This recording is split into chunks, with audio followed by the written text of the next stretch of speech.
morning. Happy Sunday po. Watching from Calawag, Quezon. Wow, thank you. Relax lang tayo today. Kakatapos lang ng 100 days.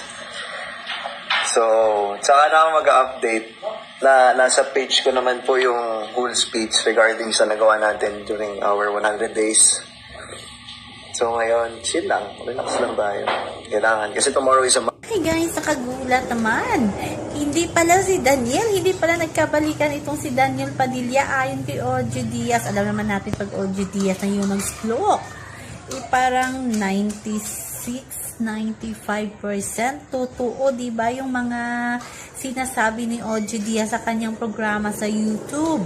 Kaya si Mayor Mark Alcala daw ang nagmay-ari na ng puso ni Catherine Bernardo.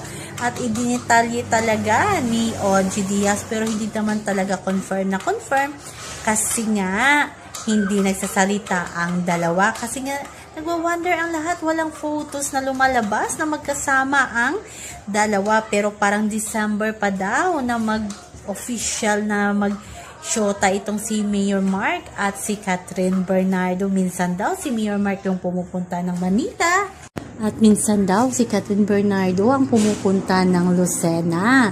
Yun na nga ang pinagtataka ni Ojo Diaz. Kasi nga, hindi talaga nakikita si Catherine. Yung may nag-splook talaga na magkasama ang dalawa. Grabe talaga sila, no? Yung napaka-private ng kanilang relasyon, kung totoo man ang mga sinabi ni